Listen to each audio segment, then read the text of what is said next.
Hello my dear friends and my dear students, welcome to our YouTube channel Civil with Sudhir. ಇವತ್ತಿನ ಈ ಒಂದು ವಿಡಿಯೋದಲ್ಲಿ very important video ಇದೆ. First ನಿಮ್ಮೆಲ್ಲರಿಗೂ ಹೇಳ್ತಾ ಇದ್ದೀನಿ. ಸೊ ಏನಂತಂದ್ರೆ ಒಂದು ಸರ್ಕ್ಯುಲರ್ ಒಂದು PDF ಎಲ್ಲಾ ಕಡೆ ಸರ್ಕ್ಯುಲೇಟ್ ಆಗ್ತಾ ಇದೆ. ಮತ್ತೆ ನನಗೂ ತುಂಬಾ ಸ್ಟೂಡೆಂಟ್ಸ್ ಫಾರ್ವರ್ಡ್ ಮಾಡಿದ್ರು, ಗ್ರೂಪ್ ಅಲ್ಲೂ ಶೇರ್ ಮಾಡಿದ್ದಾರೆ, ಎಲ್ಲಾ ಕಡೆ ವಾಟ್ಸಪ್, ಟೆಲಿಗ್ರಾಮ್ ಎಲ್ಲಾ ಕಡೆನೂ ಏನಂತಂದ್ರೆ ಕಮೆಂಟ್ಸ್ ಅಲ್ಲಿ ಅದೇ, ಆಮೇಲೆ ಮೆಸೇಜಸ್ ಅಲ್ಲೂ ಫಾರ್ವರ್ಡ್ ಅಲ್ಲಿ ಅದೇ ಮಾಡಿದ್ದಾರೆ. ಸೊ ಏನಂತಂದ್ರೆ ಒಂದು PWD AEE ಇದು ಏನಂತಂದ್ರೆ ಒಂದು ಆ ನೋಟಿಫಿಕೇಶನ್ ಬಗ್ಗೆ ಒಂದು ಕ್ಲೂ ಇದೆ ಸರ್ ಇದು, ಅಥವಾ ಅಲ್ಲಿ ಎಕ್ಸಾಮ್ ಪ್ಯಾಟರ್ನ್ ಚೇಂಜ್ ಆಗಿದೆ, ಮತ್ತೆ ಒಂದು ಅಮೆಂಡ್ಮೆಂಟ್ ತಂದಿದ್ದಾರೆ, ಅಂದ್ರೆ ಸ್ವಲ್ಪ ಚೇಂಜಸ್ ಮಾಡಿದ್ದಾರೆ, ಆಮೇಲೆ ಅದ್ರ ಸಿಲೆಬಸ್ ಚೇಂಜ್ ಆಗಿದೆ, ಎಕ್ಸಾಮ್ ಪ್ಯಾಟರ್ನ್ ಚೇಂಜ್ ಆಗಿದೆ. ಸೊ ತುಂಬಾ ಇವೆಲ್ಲ ಡೌಟ್ಸ್ ಇದೆ ಸರ್, ಸ್ವಲ್ಪ ಇದ್ರ ಬಗ್ಗೆ ಹೇಳಿ ಅಂತ ತುಂಬಾ ದಿವಸದಿಂದ, ಅಂದ್ರೆ 2-3 ದಿವಸದಿಂದ ತುಂಬಾ ಮೆಸೇಜ್ ಬರೀ ಅದೇ ಬರ್ತಾ ಇತ್ತು. ಸೊ ಆ ಎಲ್ಲ ಮೆಸೇಜ್ ನ ಕನ್ಸಿಡರ್ ಮಾಡಿ ಈ ಒಂದು PDF ನ ನಾನು ತಗೊಂಡ್ಬಿಟ್ಟು ರೀಡ್ ಮಾಡಿದಾಗ ಸೊ ಏನೇನು ಇನ್ಸೈಟ್ಸ್ ಬಂದಿದೆ ಇವತ್ತಿನ ಈ ವಿಡಿಯೋದಲ್ಲಿ ನಿಮ್ಗೆ ಹೇಳ್ಕೊಡ್ತೀನಿ. ಮತ್ತೆ ನಂಬರ್ ಆಫ್ ಪೋಸ್ಟ್ ಎಷ್ಟು ಬರೋದಿದೆ ಅದನ್ನ ಲಾಸ್ಟ್ ಅಲ್ಲಿ ನಿಮಗೆ ತೋರಿಸ್ಕೊಡ್ತೀನಿ. ಮತ್ತೆ ಇದು ಯಾವುದು ಅಫಿಷಿಯಲಿ ಇನ್ನೂ ನೋಟಿಫಿಕೇಶನ್ ಬರುತ್ತಾ ಇಲ್ಲ ಅದರ ಎಲ್ಲರಿಗೆ ಡೌಟ್ ಇರುತ್ತೆ. ಸೊ ಈ ಎಲ್ಲಾ ಡೌಟ್ ನ ಏನಂತಂದ್ರೆ ನಿಮಗೆ ಈ ವಿಡಿಯೋದಲ್ಲಿ ನಾನು ಕ್ಲಿಯರ್ ಮಾಡ್ತೀನಿ. ವಿಡಿಯೋನ ಲಾಸ್ಟ್ ವರೆಗೆ ನೋಡಿ, ಸೊ ದಟ್ ನಿಮ್ಗೆ ಎಲ್ಲಾ ಡೌಟ್ ಕ್ಲಿಯರ್ ಆಗುತ್ತೆ.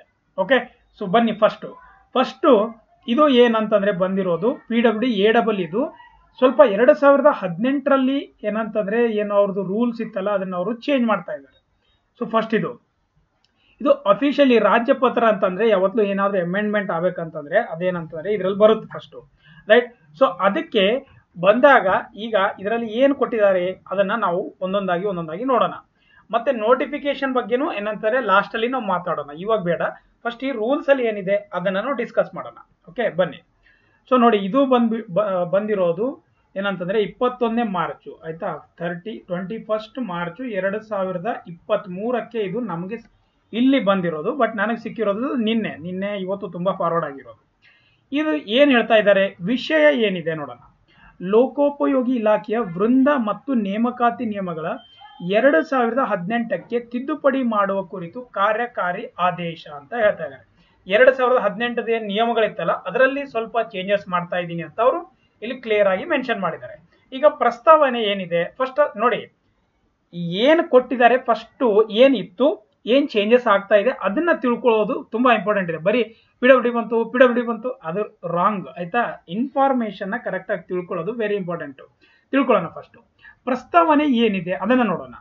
ಈಗ ಮೇಲೆ ಕ್ರಮ ಸಂಖ್ಯೆ 1ರಲ್ಲಿ ಏನಿದೆ ಇದು, ಆಯ್ತಾ, ಸರ್ಕಾರದ ಅಧಿಸೂಚನೆ ಸಂಖ್ಯೆ ಇದು ಕ್ರಮ ಸಂಖ್ಯೆ. ಇದರಲ್ಲಿ 5/7/1989 ಲೋಕೋಪಯೋಗಿ ಇಲಾಖೆಯ ವೃಂದ ಮತ್ತು ನೇಮಕಾತಿಯ ಕಾರ್ಯಪಾಲಕ ಇಂಜಿನಿಯರ್ ವೃಂದಕ್ಕೆ ಸಹಾಯಕ ಕಾರ್ಯಪಾಲಕ ಇಂಜಿನಿಯರ್ ವಿಭಾಗ 1ಕ್ಕೆ ಪದೋನ್ನತಿಯಲ್ಲಿ ಕೆಳಗಂಡ ವಿದ್ಯಾರ್ಥಿಯನ್ನು ನಿಗದಿಪಡಿಸಲಾಗಿತ್ತು. ಅಂದ್ರೆ ಇದು ಹಳೇದಿದೆ, this is a old one, right. So ಹಳೇದು ಏನು ಕೊಟ್ಟಿದ್ರು ಏನಂತಂದ್ರೆ ಕ್ವಾಲಿಫಿಕೇಶನ್, ಅದರ ಪ್ರಕಾರ ನೋಡೋಣ. Okay, so executive engineer, deputy chief engineer ನಿಮಗೆ ಬೇಕಾಗಿತ್ತಂದ್ರೆ by promotion from the cadre of assistant executive engineer ನೀವು ಇದಿರ್ಬೇಕಾಗಿತ್ತು. ಅಸಿಸ್ಟೆಂಟ್ ಎಕ್ಸಿಕ್ಯೂಟಿವ್ ಇಂಜಿನಿಯರ್ ಆಯ್ತಾ ಮೊದಲಿರೋದು. ಇಲ್ಲಿ ಯಾವ್ದು ಹೇಳ್ತಾ ಇರೋದು ಎಕ್ಸಿಕ್ಯೂಟಿವ್. ನೋಡಿ, ಈಗ ಪ್ರಮೋಷನ್ಗೆ ಏನಂತಂದ್ರೆ ನೀವು AEE ಆಗಿರ್ಬೇಕು, ಆಯ್ತಾ. ಯಾವುದಕ್ಕೆ, ಎಕ್ಸಿಕ್ಯೂಟಿವ್ ಇಂಜಿನಿಯರ್ಗೆ, ಅದು ತಿಳ್ಕೊಳ್ಳಿ, AEE ಅಲ್ಲ. ಸೊ ಓವರ್ ಆಲ್ ಸಿನಾರಿಯೋ ತಿಳ್ಕೊಳ್ಳೋದು ಇಂಪಾರ್ಟೆಂಟ್. ಸೊ ಎಷ್ಟು must have put in a service of not less than 5 years. 5 years service ಮಾಡಿರೋರು ಇರಬೇಕು. ಯಾವುದು AEE, ಆಸ್ ಎ AEE ಆಗಿ ನೀವು 5 ವರ್ಷ ಸರ್ವಿಸ್ ಮಾಡಿರೋರು ಇರಬೇಕು. ಮತ್ತೆ must be holder of degree in civil R mechanical. ನೋಡಿ, ಸಿವಿಲ್ ಆರ್ ಮೆಕ್ಯಾನಿಕಲ್ ಇತ್ತು ಅವಾಗ, right. So equivalent qualification depend upon the requirement ಬಗ್ಗೆ ಹೇಳ್ತಾ ಇದ್ರು, ಆಯ್ತಾ. ಈಗ ಇಲ್ಲಿ ಅಸಿಸ್ಟೆಂಟ್ ಎಕ್ಸಿಕ್ಯೂಟಿವ್ ಇಂಜಿನಿಯರ್ ಇದೆ, ಇದು ನಾನು ಹೇಳಿರೋದು ಇವಾಗ ಅಸಿಸ್ಟೆಂಟ್ ಎಕ್ಸಿಕ್ಯೂಟಿವ್ ಇಂಜಿನಿಯರ್ AEE ಅಂತ ಇದೆ.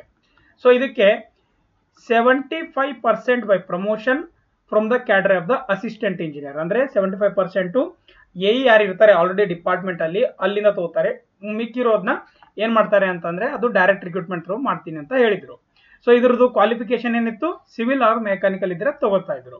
ಇದು ಏನು ಓಲ್ಡ್, ಇದು ಎಲ್ಲ ಈಗ ನಾನು ಹೇಳಿರೋದು ಓಲ್ಡ್. ಏನಂತಂದ್ರೆ ಕ್ವಾಲಿಫಿಕೇಶನ್ ಮತ್ತೆ ಪ್ರಮೋಷನ್ ಯಾವ ತರ ಆಗ್ತಾ ಇದೆ. ಈಗ ಹೊಸದು ಏನ್ ಬಂದಿದೆ ಅದ್ರ ಬಗ್ಗೆ ನೋಡೋಣ.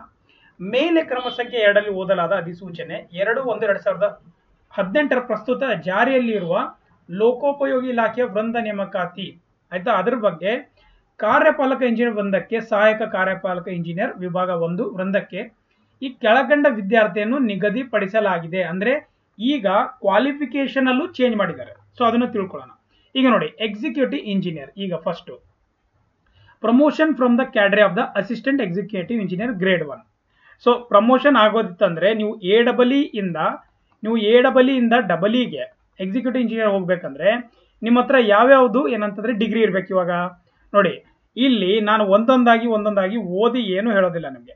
ಯಾಕೆಂದ್ರೆ ಸಿವಿಲ್ ಇಂಜಿನಿಯರಿಂಗ್ ರಿಲೇಟೆಡ್ ನೀವು ಯಾವುದೇ ಒಂದು ಕೋರ್ಸ್ ಮಾಡಿರೋರಿದ್ರೆ ನೀವು ಎಲಿಜಿಬಲ್ ಇದ್ದೀರಾ ಅಂತ ನಾನು ಅನ್ಕೋತೀನಿ. ಯಾಕೆಂದ್ರೆ ಓದೋದ್ರಲ್ಲಿ ಮೀನಿಂಗ್ ಇಲ್ಲ. ಯಾಕಂದ್ರೆ ಆಲ್ಮೋಸ್ಟ್ ಎಲ್ಲ ಸಿವಿಲ್ ಇಂಜಿನಿಯರ್, ಕನ್ಸ್ಟ್ರಕ್ಷನ್ ಟೆಕ್ನಾಲಜಿ ಇರ್ಬೋದು, ಬಿಲ್ಡಿಂಗ್ ಮಟೀರಿಯಲ್ ಇರ್ಬೋದು, ಸಿವಿಲ್ ಇಂಜಿನಿಯರಿಂಗ್ ಓದಿರೋರು ಇರ್ಬೋದು, ಆಯ್ತಾ, ಜಿಯೋ ಮೆಕ್ಯಾನಿಕ್ಸು, ಆಯ್ತಾ, construction technology management, construction engineering ಯಾರ್ಯಾರು ಇವೆಲ್ಲ ಓದಿದಿರಲ್ಲ, ಬೇಕಾದ್ರೆ ನೀವೇನಂತಂದ್ರೆ ಈ ಒಂದು ಪ್ಯಾರಾಗ್ರಾಫ್ ನ ಓದ್ಕೊಳ್ಳಿ. ನಿಮ್ದು ಕ್ವಾಲಿಫಿಕೇಶನ್ ಇದ್ರೆ ಏನಂತಂದ್ರೆ ನಿಮ್ಗೆ ಪ್ರಮೋಷನ್ ಆಗುತ್ತೆ. ರೈಟ್, ಪ್ರಮೋಷನ್ಗೆ ಇದನ್ನು ಇವಾಗ ಕನ್ಸಿಡರ್ ಮಾಡ್ತಾ ಇದ್ದಾರೆ. ಇಲ್ಲಿ ಸೆಕೆಂಡ್ ಪಾಯಿಂಟ್ ನೋಡ್ಬೋದು ನೀವು, must have A put in service of not less than 5 years ಅಂತ ಹೇಳ್ತಾ ಇರೋದು. ರೈಟ್ ಸರ್, ಇದೆಲ್ಲ ನಮಗೆ ರಿಲೇಟೆಡ್ ಇಲ್ಲ, ಬಟ್ ಇದಕ್ಕೆ ಏನ್ ಲಿಂಕ್ ಇದೆ ಅದು ಇದೆ. ಅದಕ್ಕೆ ನಾನು ಹೇಳ್ತಾ ಇರೋದು 5 ವರ್ಷ ಕೆಲಸ ಮಾಡಿರೋಬೇಕು. ಯಾವಾಗ 5 ವರ್ಷ ಇರಲಿಲ್ಲ ಅಂತಂದ್ರೆ 3 ವರ್ಷ ಆದ್ರೂ ಮಾಡಿರೋರು ಇದ್ರೆ ತಗೋಬಹುದು. ನಾವು ನಿಮ್ದು ನೋಡಿ, ನಿಮಗೆ ಬೇಕಾಗಿರೋದು ಇಲ್ಲಿದೆ ಇವಾಗ. Very very important for all the student who are just graduated, who are waiting for the opportunity. ಅವ್ರಿಗೆ ನೋಡಿ, ಸೊ ಸ್ಯಾಲ್ರಿನ ನೋಡಿ ಚೆನ್ನಾಗಿದೆ, 52,650 ರೂಪಾಯಿ ಇದೆ. ಚೆನ್ನಾಗಿ ಪ್ರಮೋಷನ್ ಆಗುತ್ತೆ. ಇಲ್ಲಿ 75% ಬೈ ಪ್ರಮೋಷನ್ ಇದೆ, 75% ಬೈ ಪ್ರಮೋಷನ್, ಆಯ್ತಾ. ಆಮೇಲೆ 25% ಏನಂತಂದ್ರೆ ಡೈರೆಕ್ಟ್ ರಿಕ್ರೂಟ್ಮೆಂಟ್ ಇದೆ. ಬಟ್ ಈ 25% ಇಲ್ಲಿ ನೋಡಿ, 75% ಬಂದ ಇದು, ಆಯ್ತಾ. The cadre strength of AEE grade 1 promotion shall be 80% of the combined cadre strength of AEE grade 1 and AEE grade 2 ಅಂತ ಇದೆ. ಸೊ ಈಗ ಡಿಮ್ಯಾಂಡ್ ಯಾವ ತರ ಇರುತ್ತೆ? For filling up of the additional post of assistant executive engineer may be allocated between AEE grade 1 and AEE grade 2 in the ratio of 4:1 ಅಂತ ಇದ್ದಾರೆ. So ಇದ್ರ ಬಗ್ಗೆ ಯಾರು ತಲೆ ಕೆಡಿಸ್ಕೊಳ್ಳೋಕೆ ಹೋಗಬೇಡಿ. ಸಿಂಪಲ್ ಆಗಿ ಹೇಳ್ತಾ ಇದ್ದೀನಿ. ಏನಂತಂದ್ರೆ ಇವೆರಡರ ಮಧ್ಯ ಎಷ್ಟು ಏನಂತಂದ್ರೆ ಡಿಫರೆನ್ಸ್ ಇದೆ, ಅದರ ಪ್ರಕಾರ ನಮಗೆ ಎಷ್ಟು ಪೋಸ್ಟ್ ಕಾಲ್ಫಾರ್ಮ್ ಮಾಡಬೇಕು ಅದು ಅವ್ರ ಡಿಸಿಷನ್ ಇರುತ್ತೆ, ನಮ್ಮ ಡಿಸಿಷನ್ ಅಲ್ಲ. Okay, that is not in our hands, that is in the completely in the department hand. Okay, ನಾವು ಪ್ರಮೋಷನ್ಗೆ ಮತ್ತೆ ಬರ್ತಾ ಇದೆ. ಮತ್ತೆ ಪ್ರಮೋಷನ್ಗೆ ನೋಡ್ಬೋದು, ಆಲ್ಮೋಸ್ಟ್ ಆಲ್ ಎಲ್ಲ ಇಲ್ಲಿ ಕೊಟ್ಟಿದ್ದಾರೆ ನೋಡಿ, ಆಯ್ತಾ. ಬೇಕಾದ್ರೆ ಒಂದ್ಸಲ ನೀವು ಓದ್ಕೊಳ್ಳಿ ಯಾರ್ಯಾರು ಪ್ರಮೋಷನ್ ಏನಿದೆ ಅವ್ರು ಇಲ್ಲಿ ನೋಡ್ಕೋಬಹುದು. ಪ್ರಮೋಷನ್ಗೆ ಇವೆಲ್ಲ ನಿಮ್ ಡಿಗ್ರಿ ಇತ್ತು ಅಂತಂದ್ರೆ ನೀವು ಎಲಿಜಿಬಲ್ ಇದ್ದೀರಾ. ರೈಟ್, ಮತ್ತೆ ಅದೇ ಪ್ರಮೋಷನ್ ಆಗ್ಬೇಕಂತಂದ್ರೆ 5 ವರ್ಷ ನೀವು ಕೆಲಸ ಮಾಡಿರಬೇಕು, ಇಲ್ಲ ಅಂದ್ರೆ 3 ವರ್ಷ. Complete agree with this one, ಆಯ್ತಾ. ಸೊ ಅಂದ್ರೆ ನೋಟಿಫಿಕೇಶನ್ ಬರ್ಬೋದಾ ಇಲ್ಲ ಅದು ನಾನು ಹೇಳಕ್ಕಾಗಲ್ಲ, ಬಟ್ ಏನ್ ಕೊಟ್ಟಿದ್ದಾರೆ ಅದ್ರ ಬಗ್ಗೆ ನಾನು ಹೇಳ್ತಾ ಇರೋದು. ಈಗ ಅದನ್ನ ಬಿಟ್ಬಿಟ್ಟು ಮುಂದುವರೆದು ನೋಡಿ. ಈಗ ಇಲ್ಲಿ ಎಕ್ಸಾಮ್ ಅಂತ ನಾನು ಬರೆದಿದ್ದೀನಿ. ಏನ್ ಹೇಳ್ತಾ ಇದ್ದಾರೆ ಗೊತ್ತಾ? ಇಲ್ಲಿ ಈಗ ನಾನು ರೂಲ್ಸ್ ಪ್ರಕಾರ ಹೋದ್ರೆ ಇಲ್ಲಿ ನೋಡಿ, ಸ್ಪರ್ಧಾರ್ಥಕ ಮೂಲಕ ಆಯ್ಕೆ ವಿಧಾನವನ್ನು ತಿಳಿಸಿದ್ದು ಸದರಿ ನಿಯಮ ಅನುಬಂಧದಲ್ಲಿ. ರೈಟ್, ಸೊ ಇದರಿಂದ ಏನಾಗ್ತಿದೆ ಅಂತಂದ್ರೆ ತುಂಬಾ ವಿಳಂಬ ಆಗ್ತಿದೆ, ಟೈಮ್ ಜಾಸ್ತಿ ಹೋಗ್ತಾ ಇದೆ ಅಂತ ಅವ್ರು ಹೇಳ್ತಾ ಇರೋದು. ಈಗ ಅದರ ಪ್ರಕಾರ ಏನಂತಂದ್ರೆ ಇಲ್ಲಿ ನೋಡಿ, ಇದು ಇಂಪಾರ್ಟೆಂಟ್ ಇದೆ.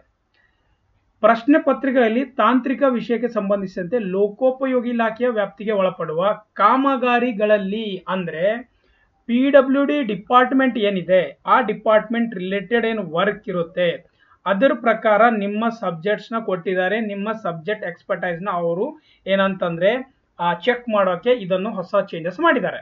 ಓಕೆ, ಸೊ ಇಲ್ಲಿವರೆಗೂ ಅದೇ ಹೇಳಿದ್ದಾರೆ ಇವಾಗ. ಸೊ ಇದೇ ನಿಟ್ಟಿನಲ್ಲಿ ತಾಂತ್ರಿಕ ವಿಶ್ವವಿದ್ಯಾಲಯ ಪ್ರೊಫೆಸರ್ಗಳಿಗೆ ಕೇಳಿದ್ದಾರೆ, ಅವ್ರದ್ದು ಸಮಾಲೋಚನೆ ಅವ್ರ ಜೊತೆ ಡಿಸ್ಕಷನ್ ಮಾಡಿಬಿಟ್ಟು ಈ ಒಂದು ಚೇಂಜಸ್ ನ ಅವ್ರು ತಗೊಂಡ್ ಬಂದಿದ್ದೀನಿ ಅಂತ ಅವ್ರು ಹೇಳ್ತಾ ಇರೋದು ಇಲ್ಲಿ, ಗೊತ್ತಾಯ್ತಾ. ಸೊ ಈ ಒಂದು ಪ್ಯಾರಾಗ್ರಾಫ್ ಅಲ್ಲಿ ಅದೇ ಹೇಳಿದ್ದಾರೆ, ಈ ಏನ್ ಪ್ಯಾರಾಗ್ರಾಫ್ ಇದೆ ಇದರಲ್ಲಿ ಅದೇ ಹೇಳಿದ್ದಾರೆ, ಚೇಂಜಸ್ ಮಾಡಿದ್ದೀನಿ ಅಂತ. ನಾವು ಏನ್ ಚೇಂಜಸ್ ಇದೆ ನೋಡೋಣ. ಸೊ ಈಗ ಏನಂತಂದ್ರೆ ಇದರಲ್ಲಿ ನೀವು ನೋಡ್ಬೋದು, ರೈಟ್. ಈಗ ಇಲ್ಲಿ ಸಿಲೆಬಸ್ ಚೇಂಜ್ ಮಾಡಿದ್ದೀನಿ ಅಂತ ಈ ಸಿಲೆಬಸ್ ಅಲ್ಲಿ ಹೇಳ್ತಾ ಇದ್ದಾರೆ ಸಿಂಪಲ್ ಆಗಿ. ಮತ್ತೆ ಅದೇ ಓದಿ ನಾನು ಏನು ಹೇಳೋದಿಲ್ಲ. ಡೈರೆಕ್ಟ್ ಆಗಿ ಏನಂತಂದ್ರೆ ನಾನೇನ್ ಮಾಡ್ತೀನಿ ಅಂತಂದ್ರೆ ಇಲ್ಲಿ ಇನ್ನೊಂದು ಪಾಯಿಂಟ್ ಇದೆ, ಪ್ರಮೋಷನ್ದು ಒಂದು ಇದೆ ಇಲ್ಲಿ. ಈಗ provided that on the date of commencement of these rules the officer who are in the service ಬಗ್ಗೆ ಹೇಳ್ತಾ ಇರೋದು, ಯಾರು ಸರ್ವಿಸ್ ಅಲ್ಲಿ ಇದ್ದಾರೆ ಅವರಿಗೆ degree in mechanical engineering granted by university by law in India also be consider for the promotion ಅಂತ ಹೇಳ್ತಾ ಇರೋದು, ಆಯ್ತಾ. ಸೊ ಪ್ರಮೋಷನ್ಗೆ ಮೆಕ್ಯಾನಿಕಲ್ ಅವರು ಯಾರು ಇರ್ತಾರೆ ಡಿಪಾರ್ಟ್ಮೆಂಟ್ ಅಲ್ಲಿ ಆಲ್ರೆಡಿ ಸರ್ವಿಸ್ ಅಲ್ಲಿ ಇರೋರು, ನೀವು ಅದ್ರ ಬಗ್ಗೆ ಟೆನ್ಷನ್ ಮಾಡ್ಕೊಳಕ್ ಹೋಗ್ಬೇಡಿ, ನಿಮಗೆ ರಿಲೇಟೆಡ್ ಅಲ್ಲ ಇದು. ಇದು ಇದು ಈಗ ನಿಮಗೆ ಇಂಪಾರ್ಟೆಂಟ್ ಇರೋದು, ಗೊತ್ತಾಯ್ತಾ. ಈಗ ಇಲ್ಲಿದೆ ನೋಡಿ, ಫುಲ್ಲು ಏನಂತಂದ್ರೆ ಒಂದು ಹೊಸ ಜಾದು ಇದೆ. ಏನು ಗೊತ್ತಾ, ಎಕ್ಸಾಮ್ ಪ್ಯಾಟರ್ನ್ ಕಂಪ್ಲೀಟ್ಲಿ ಡಿಫ್ರೆಂಟ್. ಎಲ್ಲ ನೀವು ಏನಂತಂದ್ರೆ VTU ಎಕ್ಸಾಮ್ ಬರ್ದಿದ್ದೀರಾ, ನೀವು ಆಸ್ ಎ ಏನಂತಾರೆ ಆಟೋನಮಸ್ ಇದ್ರೆ ಆಟೋನಮಸ್ ಎಕ್ಸಾಮ್ ಅಲ್ಲಿ ಬರ್ದಿರ್ತೀರಲ್ಲ, ನೀವು ಸೇಮ್ ಅದೇ ತರ ಬರೀಬೇಕು. ನಾವು ನೋಡಿ, ಇವಾಗಿಂದ ಈಗೇನು ವಿಡಿಯೋ ನೋಡ್ತಾ ಇದ್ರಲ್ಲ, ಇಲ್ಲಿ ಸ್ವಲ್ಪ ಕೇರ್ಫುಲ್ ಆಗಿ ಕೇಳಿ. ನಾನು ಏನು ಹೇಳ್ತಾ ಇದ್ದೀನಿ, ನನ್ನ ವರ್ಡ್ಸು ನಾನು ಹೇಳೋ ಕಡೆ ಸ್ವಲ್ಪ ಧ್ಯಾನ ಇರಲಿ. ನಾವು competitive exam shall consist of written examination. ಆಯ್ತಾ, ರಿಟರ್ನ್ ಎಕ್ಸಾಮಿನೇಷನ್ ಇದೆ first point. So personality test ಇದೆ. ಸೊ ಪರ್ಸನಾಲಿಟಿ ಅಂದ್ರೆ ಇಸ್ ನಥಿಂಗ್ ಬಟ್ ಇಂಟರ್ವ್ಯೂನೂ ಇದೆ. Candidate shall answer all the question papers except Kannada language paper in English in their own hand. ನೋಡಿ, ಕನ್ನಡ ಒಂದು ಬಿಟ್ಬಿಟ್ಟು ಎಲ್ಲ ರಿಮೈನಿಂಗ್ ಏನಿದೆ ಅದು ನಿಮ್ಮ ಓನ್ ಹ್ಯಾಂಡ್ ಅಲ್ಲಿ ನೀವು ಬರಿಬೇಕಾಗುತ್ತೆ, ಅದು ಇಂಗ್ಲಿಷ್ ಅಲ್ಲೇ ಬರಿಬೇಕಾಗುತ್ತೆ. ಕ್ಲಿಯರ್? First point. ನಾವು ಈಗ ಎಕ್ಸಾಮ್ ಪ್ಯಾಟರ್ನ್ ಏನಿದೆ, ಏನೇನು ಸಬ್ಜೆಕ್ಟ್ಸ್ ಬರುತ್ತೆ ಅದನ್ನ ಹೇಳ್ಕೊಡ್ತೀನಿ. ನೋಡಿ, ಫಸ್ಟ್ ಬರೋದು ರಿಟರ್ನ್ ಎಕ್ಸಾಮಿನೇಷನ್. ಈಗ ರಿಟರ್ನ್ ಎಕ್ಸಾಮಿನೇಷನ್ ಅಲ್ಲಿ ಫಸ್ಟ್ ಬರೋದು ಇಂಗ್ಲಿಷ್ ಮತ್ತೆ ಕನ್ನಡ. ಓಕೆ, ಚೆನ್ನಾಗಿ ನೋಡ್ಕೊಳ್ಳಿ. ಇವಾಗ ಇಲ್ಲಿ ನಾನು ಟಿಕ್ ಮಾಡ್ತಾ ಇರೋದು ಇಂಗ್ಲಿಷು ಕನ್ನಡ. ಇಂಗ್ಲಿಷ್ ಬಂದ್ಬಿಟ್ಟು ಮ್ಯಾಕ್ಸಿಮಮ್ ಮಾರ್ಕ್ಸು 100 ಮಾರ್ಕ್ಸ್ ಇದೆ. ಏನಂತಂದ್ರೆ 1.5 hour ಟೈಮ್ ಇದೆ, 90 minutes ಟೈಮ್ ಕೊಟ್ಟಿದ್ದಾರೆ. Right, so you have a 90 minutes time. Here also you will get 100 marks and 90 minutes time. ಕರೆಕ್ಟಾ? ಇವೆರಡು ಏನಿದೆ, ಇಂಗ್ಲಿಷ್ ಮತ್ತೆ ಕನ್ನಡ ಇದೆ. ಇದನ್ನ ಏನು ಸರ್, ಇದು ಕಂಪಲ್ಸರಿ ಪಾಸ್ ಆಗಲೇಬೇಕಾ? Yes, you have to pass this 100%. So minimum qualification marks ತೆಗಿಬೇಕಾ? ಎಸ್. ಏನ್ ತೆಗಿಬೇಕು ಗೊತ್ತಾ, ಈ 100 ಏನಿದೆ ಆಯ್ತಾ, ಇದು ನಾನು ತೆಗಿತೀನಿ ಟೈಮಿಂಗು, ಸೊ ದಟ್ ಇಲ್ಲಿ ಬರಿತೀನಿ ನೋಡಿ. ಇದು 100ದು 30% ನೀವು ತೆಗಿಲೇಬೇಕು. ಈ 100ದು 30% ತೆಗಿಲೇಬೇಕು. ಸಪ್ರೇಟ್ ನಾನು ಹೇಳ್ತಾ ಇರೋದು, ಈ ಒಂದು ಪ್ಯಾರಾಗ್ರಾಫ್ ಅದೇ ಹೇಳ್ತಾ ಇರೋದು, ಈ ಒಂದು ಪ್ಯಾರಾಗ್ರಾಫ್ ಅದೇ ಹೇಳ್ತಾ ಇದೆ. ಏನು, 100 ಮಾರ್ಕ್ಸ್ ಅಲ್ಲಿ ನೀವು 30 ತೆಗಿಬೇಕು, ಇದರಲ್ಲೂ 100 ಮಾರ್ಕ್ಸ್ ಅಲ್ಲಿ 30 ತೆಗಿಬೇಕು. ಆಯ್ತಾ? ಬಟ್ ಏನ್ ಗೊತ್ತಾ, ಓವರ್ ಆಲ್ ಏನಿದೆ 200ಗೆ ನಿಮ್ದು ಏನಂತಂದ್ರೆ ಅಟ್ಲೀಸ್ಟ್ 35% ಆದ್ರೂ ಆಗ್ಲೇಬೇಕು. ಇದನ್ನ ತಿಳ್ಕೊಳ್ಳಿ. ರೈಟ್, ಓವರ್ ಆಲ್ ಅಂದ್ರೆ ಈಗ ಕನ್ನಡದಲ್ಲಿ ನೀವು 100 ಮಾರ್ಕ್ಸ್ 100ಗೆ 30 ಮಾರ್ಕ್ಸ್ ತೆಗೆದ್ರೆ ಓಕೆ, ಇಂಗ್ಲಿಷಲ್ಲೂ 30 ಮಾರ್ಕ್ಸ್ ತೆಗೆದ್ರೆ ಓಕೆ, ಎರಡು ಕ್ವಾಲಿಫೈ ಆಯ್ತು. ಬಟ್ ಇದು ಒಂಥರ ಬ್ಯಾಂಕ್ ಎಕ್ಸಾಮ್ ತರ ಆಯ್ತಾ. ಇದು ಏನಾಗುತ್ತೆ, ಇದು ಸೆಕ್ಷನಲ್ ಕಟ್ ಆಫ್, ಇದು ಓವರ್ ಆಲ್ ಕಟ್ ಆಫ್ ತರ. ಸೊ ಯಾವ್ದಾದ್ರು ಒಂದ್ ಸಬ್ಜೆಕ್ಟ್ ಅಲ್ಲಿ ನೀವು ಏನಂತಾರೆ 30 ತೆಗಿಬೇಕು, ಒಂದ್ ಸ್ವಲ್ಪ ಜಾಸ್ತಿ ಮಾರ್ಕ್ಸ್ ತೆಗಿಬೇಕು. ಸ್ವಲ್ಪ ಅಂದ್ರೆ ಇನ್ನೂ ಒಂದು 5% ಜಾಸ್ತಿ ತೆಗಿಬೇಕಾಗುತ್ತೆ. ಒಂದರಲ್ಲಿ ನೀವು ಏನಂತಂದ್ರೆ ಓವರ್ ಆಲ್ ಆಗಿ ಒಂದು 10 ರಿಂದ 12 ಮಾರ್ಕ್ಸ್ ಜಾಸ್ತಿ ತೆಗಿಬೇಕು. ಗೊತ್ತಾಗ್ತಿದ್ಯಾ? ನಾನು ಹೇಳಿರೋದು ನಿಮ್ಗೆ ಅರ್ಥ ಆಗಿದೆ ಅಂತ ಅನ್ಕೋತೀನಿ. 30 ತೆಗಿಬೇಕು ಇಂಗ್ಲಿಷ್ ಅಲ್ಲಿ. ಬಟ್ ಓವರ್ ಆಲ್ ಆಯ್ತಾ, ಓವರ್ ಆಲ್ ಎಷ್ಟು ತೆಗಿಬೇಕು, ಯಾವ್ದಾದ್ರು ಒಂದ್ ಸಬ್ಜೆಕ್ಟ್ ಅಲ್ಲಿ ಯಾವುದೇ ಇರಲಿ ಅದು ಆಯ್ತಾ, ಕನ್ನಡ ಇರಲಿ ಇಂಗ್ಲಿಷ್ ಅಲ್ಲಿ ನೀವು ಏನಂತಂದ್ರೆ 35 ತೆಗಿಬೇಕು. ಓವರ್ ಆಲ್ ಆಗಿ ಟೋಟಲ್ ಅಲ್ಲಿ ಜಾಸ್ತಿ ಇರ್ಬೇಕು ಮಾರ್ಕ್ಸು, ಯಾವ್ದಾದ್ರು ತೆಕ್ಕೊಳ್ಳಿ. ಬಟ್ ಎರಡು ಪೇಪರ್ ಅಲ್ಲಿ 30 ಇರ್ಬೇಕು. ರಿಪೀಟೆಡ್ ಯಾಕೆ ಮಾಡ್ತಾ ಇದೀನಿ ಅಂದ್ರೆ ನಿಮಗೆ ತಿಳಿಲಿ ಅಂತ. ಆಯ್ತಾ? ಅರ್ಥ ಆಯ್ತಾ? ಇವೆರಡು. ಮತ್ತೆ ಇವು ಎರಡೂ ಪೇಪರ್ ಅಲ್ಲಿ ನೀವು ಕ್ವಾಲಿಫೈ ಆಗ್ಲಿಲ್ಲ ಅಂದ್ರೆ ನಿಮ್ದು ನೆಕ್ಸ್ಟ್ ಪೇಪರು ಯಾವುದೇ ತರ ವ್ಯಾಲ್ಯೂಯೇಷನ್ ಆಗೋದಿಲ್ಲ. ಇದನ್ನು ಚೆನ್ನಾಗಿ ನೆನಪಿಟ್ಕೊಳ್ಳಿ. ಅವರು ಇಲ್ಲಿ ಕ್ಲಿಯರ್ ಆಗಿ ಕೊಟ್ಟಿದ್ದಾರೆ, candidates who do not secure the prescribe marks in qualification paper namely Kannada and English shall not be eligible for personality test and selection ಅಂತ ಹೇಳ್ತಾ ಇರೋದು. ಬರಿಬೋದು, ಬಟ್ ನಿಮ್ಗೆ ಏನು ಸೆಲೆಕ್ಷನ್ ಕನ್ಸಿಡರ್ ಮಾಡೋದಿಲ್ಲ. ಸೊ ಯಾಕೆ ರಿಸ್ಕ್ ತಗೋತೀರಾ? ರೈಟ್. ನಾವು ಜನರಲ್ ನಾಲೆಜ್ ಪೇಪರ್ ಎಷ್ಟಿದೆ, 100 ಮಾರ್ಕ್ಸ್. ರೈಟ್, ಇದನ್ನು 100 ಮಾರ್ಕ್ಸ್ ಇದೆ, ಇದನ್ನು 90 minutes ಇದೆ. ರೈಟ್, ಇದು ಜನರಲ್ ನಾಲೆಜ್. ಇದ್ರ ಬಗ್ಗೆ ಸಿಲೆಬಸ್ ಬಗ್ಗೆ ಕೆಳಗಡೆ ಹೇಳ್ಕೊಡ್ತೀನಿ. ನಾವು ವೆರಿ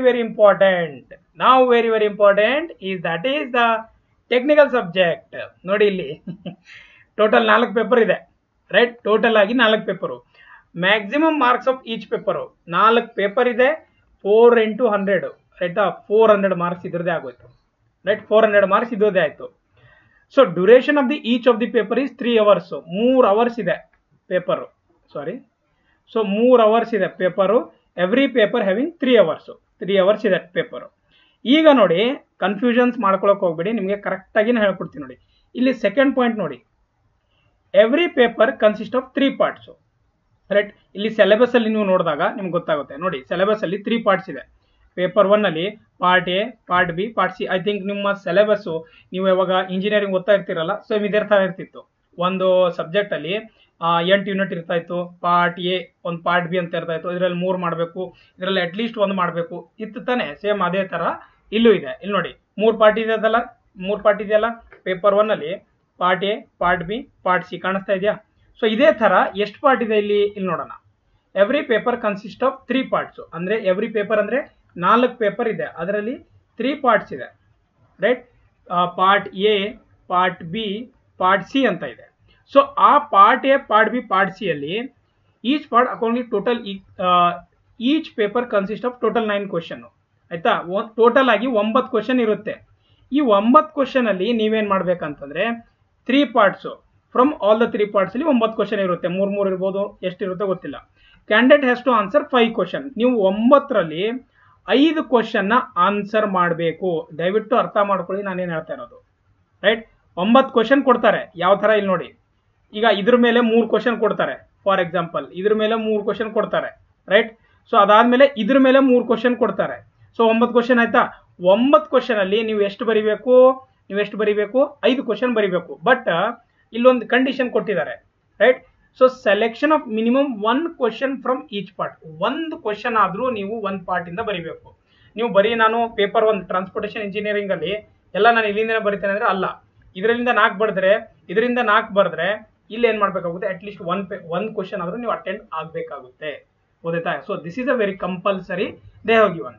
ಗೊತ್ತಾಯ್ತಾ ಅಂತ ಅನ್ಕೋತೇನೆ. ಇದೇ ತರ ನೋಡಿ. ರೈಟ್, ಇದೇ ತರ ಪಾರ್ಟ್ ಎ ಬಿ ಸಿ ಅಲ್ಲಿ ಸೇಮ್ ಇದೇ ತರ 9 ಕ್ವಶನ್, ಅದರಲ್ಲಿ ನೀವು 5 ಕ್ವಶನ್ ಮಾಡಬೇಕಾಗುತ್ತೆ. ಗೊತ್ತಾಯ್ತಾ? ಕ್ಲಿಯರ್ ಆಗಿದೆ ಅಂತ ಅನ್ಕೋತೀನಿ.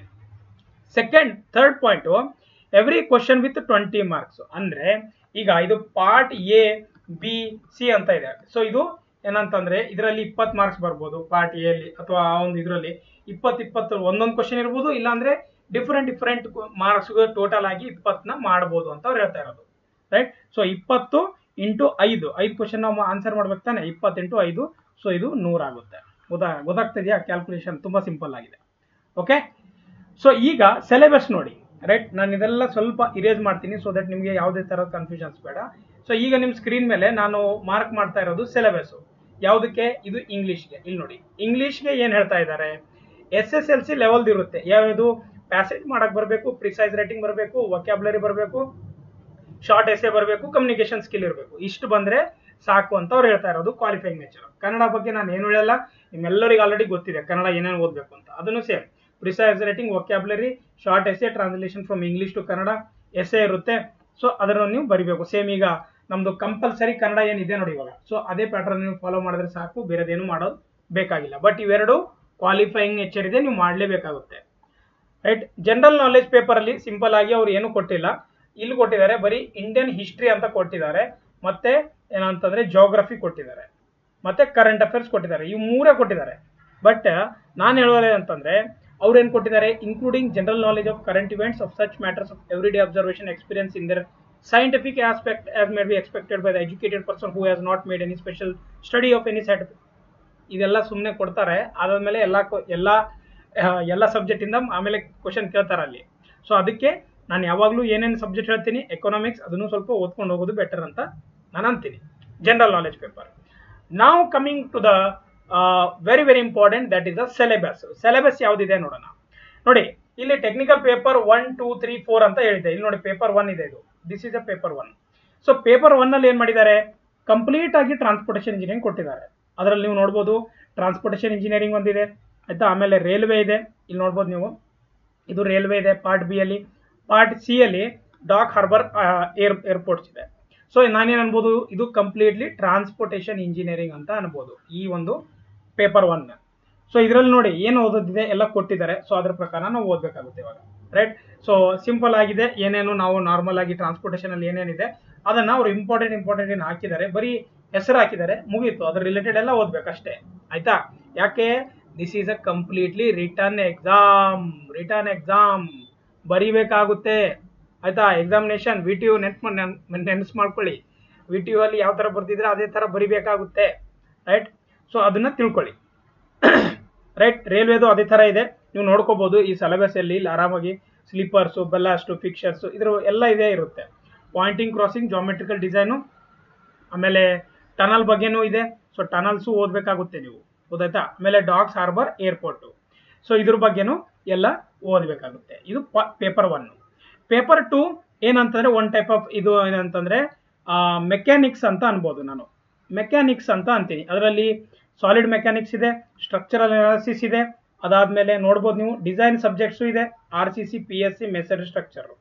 ಗೊತ್ತಾಯ್ತಾ. ನೋಡಿ RCCನೂ ಕೊಟ್ಟಿದ್ದಾರೆ, PSCನೂ ಇದೆ, ಮೆಸನರಿ ಸ್ಟ್ರಕ್ಚರು ಇದೆ. ಯಾವ್ಯಾವ್ದು ಬೇಕು ಅದ್ರ ಪ್ರಕಾರ ಸ್ವಲ್ಪ ಸ್ವಲ್ಪ ಸ್ವಲ್ಪ ಕೊಟ್ಟಿದ್ದಾರೆ ನೋಡಿ, ಇಲ್ಲಿ ಎಲ್ಲನೇ ಕೊಟ್ಟಿದ್ದಾರೆ. ಎಲ್ಲ ಓದ್ಬೇಕಾಗುತ್ತೆ ನೀವು. Beams, slabs, lintel, staircase, almost engineering ಇನ್ನೊಂದ್ಸಲ ಓದ್ಬೇಕು ನೀವು, ಗೊತ್ತಾಯ್ತಾ? ಸೊ ಅದು ಅರ್ಥ ಮಾಡ್ಕೊಳ್ಳಿ. ಬಟ್ ಇಲ್ಲಿ ಸೆಲೆಕ್ಟೆಡ್ ಇದೆ, ಅಲ್ಲಿ ಎಲ್ಲ ಓದ್ತಾ ಇದೀವಿ, ಇಲ್ಲಿ ಸೆಲೆಕ್ಟೆಡ್ ಓದಬೇಕು. ಬಟ್ ಎಟ್ ಎ ಟೈಮ್ ಏನಂತಂದ್ರೆ ನಾವು ಇಂಪ್ಲಿಮೆಂಟ್ ಮಾಡ್ಬೇಕಂತಂದ್ರೆ ಒನ್ ಟೈಪ್ ಆಫ್ ಏನಂತಂದ್ರೆ ಸ್ವಲ್ಪ ಡಿಫಿಕಲ್ಟಿ ಆಗುತ್ತೆ. ಸಾಲಿಡ್ ಮೆಕ್ಯಾನಿಕ್ಸ್ ನೀವು ನೋಡ್ಬೋದು ಏನಂತಂದ್ರೆ this is a some paper, you can easily identify. ನಾವು ಏನಂತಾರೆ ಆಲ್ರೆಡಿ ಕ್ಲಾಸಸ್ ಮಾಡಿದ್ದೀನಿ, ನೀವು ಹೋಗಿ ನೋಡ್ಬೋದು. ಸ್ಟ್ರಕ್ಚರಲ್ ಅನಾಲಿಸಿಸ್ದು ಕ್ಲಾಸಸ್ ಆಲ್ರೆಡಿ ನಾನು ಮಾಡಿದ್ದೀನಿ, ಆಲ್ಮೋಸ್ಟ್ ಇದೇ ಸಿಲೆಬಸ್ ನಾನು ಮಾಡಿದ್ದೀನಿ. ಓಕೆ, ನೀವು ಅದನ್ನು ಹೋಗಿ ನೋಡ್ಬೋದು, ರೈಟ್? ಸೊ ಇಲ್ಲಿ ನೋಡ್ಬೋದು ನೀವು 2 ಇಂಚು 3 ಇಂಚು ಎಲ್ಲ ನಾರ್ಮಲಿ ಏನು ನಮ್ಮ VTU ಅಲ್ಲಿ ನಾವು ಏನು ಓದಿದ್ದೀವಿ ಅದ್ರ ಪ್ರಕಾರನೇ ಇದೆ. ನೆಕ್ಸ್ಟು PSC ಅಲ್ಲಿ RCC ಮೆಷಿನರಿ ಸ್ಟ್ರಕ್ಚರ್ ಅದರ ಇದೆ. ಪೇಪರ್ 3 ನೋಡಿ.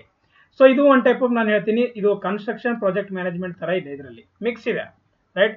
ಸೊ ಇದು ಕನ್ಸ್ಟ್ರಕ್ಷನ್ ಮಟೀರಿಯಲ್ ಇದೆ, ಇಲ್ಲಿ ನೋಡ್ಬೋದು ನೀವು. ಬಿಲ್ಡಿಂಗ್ ಮಟೀರಿಯಲ್ ಅಂತಾನು ಅನ್ಬೋದು, ಬಿಲ್ಡಿಂಗ್ ಮಟೀರಿಯಲ್. ಸೊ ಸ್ಟೋನ್, ಬ್ರಿಕ್ಕು, ಆಯ್ತಾ, ಹೊಸ ಹೊಸ ಮಟೀರಿಯಲ್ ಏನಿದೆ ಅದನ್ನ ಇಲ್ಲಿ ಕೊಟ್ಟಿದ್ದಾರೆ, ಅದನ್ನ ನಾವು ಓದಬೇಕು. ಇಲ್ಲಿ ಏನಂತಂದ್ರೆ ಮತ್ತೊಂದು ಏನ್ ಗೊತ್ತಾ, ಇಲ್ಲಿ ಕಾಂಕ್ರೀಟು ಇದೆ, ಆಯ್ತಾ, ಕಾಂಕ್ರೀಟ್ ಇದೆ. ಅದಾದ್ಮೇಲೆ ಇಲ್ಲಿ ಬೇರೆ ಬಿಲ್ಡಿಂಗ್ ಮಟೀರಿಯಲ್ ಇದೆ, ಎರಡು ಮಿಕ್ಸ್ ಇದೆ, ಎರಡು ಸಬ್ಜೆಕ್ಟ್ ಒಂದರಲ್ಲೇ. ಆಮೇಲೆ ಡಿಸೈನ್ ಆಫ್ ಸ್ಟೀಲ್ ಸ್ಟ್ರಕ್ಚರ್ ಇದೆ, construction practices, planning management. So steel structure ಇಲ್ಲಿ ಒಂದು ಆ್ಯಡ್ ಮಾಡಿದ್ದಾರೆ, ರೈಟ್? ಸೊ ಅದನ್ನ ನಾವು ಓದಬೇಕು. ಆಮೇಲೆ ಸಾಯಿಲ್ ಮೆಕ್ಯಾನಿಕ್ಸು, ಸೊ GTನೂ ಇಲ್ಲಿ ಆ್ಯಡ್ ಮಾಡಿದ್ದಾರೆ. So GT is very very important. So ನೀವು ಈ ಸೆಕ್ಷನ್ ಅಲ್ಲಿ ಇದು ವೆರಿ ವೆರಿ ಇಂಪಾರ್ಟೆಂಟ್, ನೀವು ಇದನ್ನ ಓದಬೇಕು. ಓಕೆ, ಸೊ ಯಾಕೆ ಇದೆಲ್ಲ ಕೊಟ್ಟಿದ್ದಾರೆ ಅಂತಂದ್ರೆ ಇದನ್ನ ನೋಡ್ಬಿಟ್ಟು ನೀವು ಪ್ರಿಪರೇಷನ್ ಸ್ಟಾರ್ಟ್ ಮಾಡ್ಬೋದು. ನಾವು 4th ಪಾರ್ಟ್ ಅಲ್ಲಿ ಏನಿದೆ ಸರ್ವೆಂಗು, ವಿಡಿಯೋ ಲೆಂದಿ ಆಗ್ತದೆ ನನಗೂ ಗೊತ್ತಿದೆ, ಬಟ್ ಡೀಟೇಲ್ಸ್ ಕಂಪ್ಲೀಟ್ ಆಗಿ ಕೊಡೋದು ನಮ್ಮ ಕೆಲಸ, ಅದನ್ನ ತಿಳ್ಕೊಳ್ಳಿ. ಸೊ ಸರ್ವೆ ಏನಾಗಿದೆ, ಸರ್ವೆ ನೋಡಿ. ಸರ್ವೆ ನಾನು ಆಲ್ರೆಡಿ ಕ್ಲಾಸಸ್ ಮಾಡಿದ್ದೀನಿ. ಮಾಡರ್ನ್ ಸರ್ವೆ ಬಗ್ಗೆ ನಾನು ಜಾಸ್ತಿ ಮಾಡಿಲ್ಲ ಇನ್ನು, ಅದ್ರ ಬಗ್ಗೆ ಏನಾದರೂ ಕ್ಲಾಸಸ್ ಇದ್ರೆ ನಾನು ಮಾಡ್ತೀನಿ. ಡನ್. ಅದಾದ್ಮೇಲೆ fluid mechanics, hydrology, water resource ಇದೆ ಇಲ್ಲಿ, ವೆರಿ ವೆರಿ ಇಂಪಾರ್ಟೆಂಟು. ಅದಾದ್ಮೇಲೆ ಎನ್ವೈರ್ಮೆಂಟಲ್ ಇಂಜಿನಿಯರಿಂಗ್ ಇದೆ ಇಲ್ಲಿ, ರೈಟ್? ಸೊ ಎನ್ವೈರ್ಮೆಂಟಲ್ ಇಂಜಿನಿಯರಿಂಗು ಇಲ್ಲಿ ಹಾಕಿದ್ದಾರೆ. ಎನ್ವೈರ್ಮೆಂಟಲ್ ಇಂಜಿನಿಯರಿಂಗ್ ನ ನೋಡಿ, ಇದು ಹೈಡ್ರಾಲಜಿ ನಾವು ಏನು ಇದಕ್ಕೆ ಓದಿದೀವಲ್ಲ, ಸೇಮ್ ಇದು KPSC ಅಲ್ಲಿ ಏನಿತ್ತು ಅದೇ ಇದೆ, same to same, right? Same to same ಅದೇ ಇದೆ. ಸೊ ಅದೇ ನೀವು ಓದ್ಬೋದು. ಆಮೇಲೆ ಎನ್ವೈರ್ಮೆಂಟಲ್ ಇಲ್ಲಿ ಹಾಕಿದ್ದಾರೆ, ಗೊತ್ತಾಯ್ತಾ? ಸೊ ದ್ಯಾಟ್ ಈಗ ನಾನು ಇದು ಎಲ್ಲ ಸಿಲೆಬಸ್ ಯಾಕೆ ತೋರಿಸಿದ್ದೀನಿ, ಏನು ನೋಟಿಫಿಕೇಶನ್ ಬರುತ್ತಾ ಸರ್, ಯಾವಾಗ ಬರುತ್ತೆ, ಅದ್ರದ್ದು ಒಂದೆರಡು ಪಾಯಿಂಟ್ಸ್ನ ನಾನು ನಿಮಗೆ ಹೇಳ್ಕೊಡ್ತೀನಿ, ಇವಾಗ ನೋಡೋಣ, ರೈಟ್? ಸೊ ನೋಡಿ, ಸಿಲೆಬಸ್ ಇವಾಗ ನಾನು ತೋರಿಸ್ಕೊಟ್ಟಿದ್ದೀನಿ. ಸಿಲೆಬಸ್ ಸರ್ ಇಷ್ಟೊಂದೆಲ್ಲ ಓದ್ಬೇಕಾ? ನೋಡಿ, ನಿಮಗೆ ಪೋಸ್ಟ್ ಬೇಕಂತಂದ್ರೆ ಓದ್ಬೇಕಾಗುತ್ತೆ, ಇಲ್ಲ ಅಂದ್ರೆ ಇದೇ ಫೈನಲ್ ಇದೆಯಾ, ಇದೇ ಬರುತ್ತಾ? ನೋಡಿ, ಡ್ರಾಫ್ಟ್ ಕೊಟ್ಟಿದ್ದಾರೆ, ಚೇಂಜಸ್ ಮಾಡ್ತೀನಿ ಅಂತ ಹೇಳಿದ್ದಾರೆ, ಅಂದ್ರೆ ಆಲ್ಮೋಸ್ಟ್ ಇದೆ. ಬಟ್ ಅಫಿಷಿಯಲಿ ಬರೋವರೆಗೂ ನಾವು ವೇಟ್ ಮಾಡೋಕ್ಕಾಗಲ್ಲ. ಅಫಿಷಿಯಲಿ ಬಂದ್ಮೇಲೆ ಟೈಮ್ ಜಾಸ್ತಿ ಕೊಡ್ತಾರೋ ಕಮ್ಮಿ ಕೊಡ್ತಾರೋ, ಯಾವಾಗ ಬರುತ್ತೋ ಅದು ಗೊತ್ತಿಲ್ಲ. ಬಟ್ ಇದಂತೂ ಪ್ಯಾಟರ್ನ್ ಇದ್ದೇ ಇರುತ್ತೆ ಅಂತ ನಾನು ಹೇಳ್ತಾ ಇರೋದು. ಓಕೆ, ಸೊ ಇವಾಗ ನಂಬರ್ ಆಫ್ ಪೋಸ್ಟ್ ಎಷ್ಟು ಬರ್ಬೋದು ಅಂತ ಎಲ್ಲರಿಗೊಂದು ಡೌಟ್ ಇದೆ, ಮತ್ತೆ ನೋಟಿಫಿಕೇಶನ್ ಯಾವಾಗ ಬರ್ಬೋದು ಇದು ಒಂದು ಡೌಟ್ ಇದೆ. ಸೊ ಅದನ್ನು ಕ್ಲಿಯರ್ ಮಾಡ್ತೀನಿ, ಬನ್ನಿ ನೋಡೋಣ. ಸೊ ಈಗ ನೋಡೋಣ ಏನಂತಂದ್ರೆ, ಇದು ನನಗೆ 2-3 ಸ್ಟೂಡೆಂಟ್ಸು ನನಗೆ ಶೇರ್ ಮಾಡಿದ್ದಾರೆ. ಸೊ ಇದರಲ್ಲಿ ಏನಿದೆ, ಸೊ ಇದು ಯಾಕೆ ತೋರಿಸ್ತಾ ಇದ್ದೀನಿ, ಸೊ ಅಷ್ಟು ಅರ್ಥ ಮಾಡ್ಕೊಳ್ಳಿ.